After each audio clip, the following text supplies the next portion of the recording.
Welcome back to our Belgian virtual camp experience of 2021. And on the second day, our theme is water. And as we look at water now, we want to bring in the thought of the Word of God. We've thought previously of how God's voice was heard in the wind. Now we'll think about how God's voice was heard in the water. I'm thinking about the water of the River Jordan. Now, we can think about the time when Jesus himself was baptized in the River Jordan by John the Baptist. And God the Father, he spoke and his voice was heard out of heaven while Jesus was coming up out of the water of his baptism. But I'm really thinking about an earlier time in history, the time of Joshua, who followed after Moses. And this is when the people of the Old Testament, God's people Israel, were entering into the promised land, the land God had promised to them when he brought them out of the land of Egypt.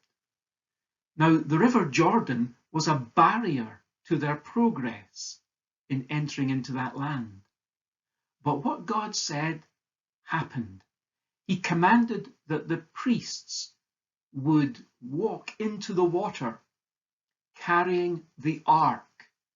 That's the Ark of the Testimony or Covenant, the sacred wooden box covered in gold that contained the 10 Commandments. And when the priests holding the ark were standing in the water, stationary, God performed a miracle. He stopped the water flowing. The river was cut off, and all the people crossed over on dry land, while the priests stood in the middle of that river area, holding the ark. And then when all the people had crossed over safely, crossing a river, that's a miracle, then God called the priests to come up out of the Jordan. Now, as we remind ourselves of that story, I want us to think about chapter 4 and verse 18, which tells us that the priests, when God's voice was heard and they were to come up out of the River Jordan bed, it says the priests' feet were lifted up to the dry ground.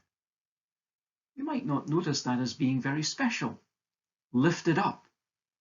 But if you think about how other parts of the Bible have translated that same word, we discover it's sometimes used of tearing apart plans or chains.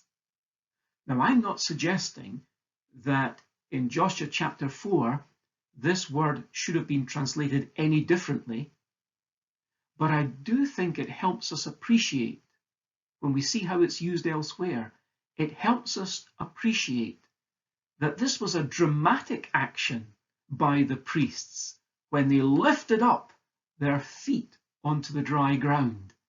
They had been standing there for a while, and I think their feet had got stuck, and they really needed to pull them, to pluck their feet out of the soft, muddy ground. Try to picture with me what's taking place here as we read our Bibles. It does say that the people of Israel hurried and crossed over. All the while the priests who carried the ark were standing in the middle of the Jordan. There were a lot of people belonging to the Israelites, and so it would literally have taken hours for them all to cross over where the river had been flowing. And all that time the priests were holding up the Ark of the Testimony, the ark that was holding the 10 Commandments. They were standing all that while motionless as the people crossed over beside them. And although it says Israel crossed over on dry ground, surely, since the river had only just miraculously stopped flowing, that dry ground would have been at least slightly muddy still. This was a real test of faith for those people, because I'm sure as they crossed the river, they could look at the piled up waters upstream, and they would be afraid that at any moment those waters that were piled up could return to flowing normally, and they would be swept away and drowned. Their insurance policy was to look and see the priests who were standing there, and they had the ark, which symbolized God's presence. No danger can come if God is with us. But surely it was a test of faith for them, nevertheless, as they looked to the waters and wondered if they'd get across in time. So finally, all the people had crossed safely across the Jordan, and the time came now for the priests to hear God's command, his voice through Joshua, to come up out of the Jordan. But they'd been standing there for a long time, and I imagine their feet were well and truly stuck. Imagine trying to lift your feet out of something like sticky treacle. Their feet were having to be plucked from the slimy mud. Maybe they too had been anxiously keeping half an eye on those piled up waters. But they had waited. They had waited for the command of the Lord, not leaving their post.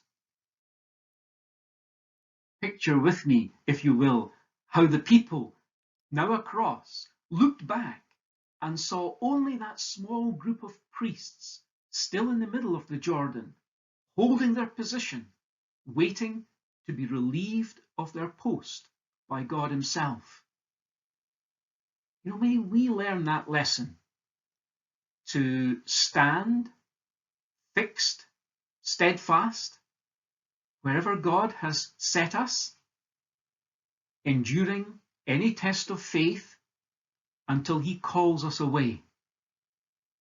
May it be that in the churches of God today, we will not allow ourselves to be torn away from God's purpose. We will stand fast, that we will hold our position until God's purpose in churches of God is fulfilled and his voice calls us to heaven.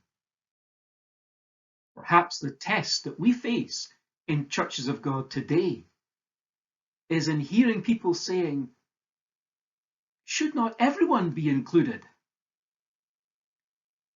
Is it not the case that anyone's truth is just as good and valid? And are not all ideas truly equal? The answer would be to think of another question. Is there not a pattern in the Bible for our serving the Lord? Has not God spoken? We know he has, in verses such as Acts 2, 41 and 42, and so much else besides supporting that. So we say, are we just stuck in the mud? Or is it only a case of being rooted to the spot or rooted to the past? No, positively, it's about adhering to the word of the Lord. Think then about those priests who passed the test. May we do so also, not allowing ourselves to be torn away, but holding our position steadfast, maintaining the word of the Lord.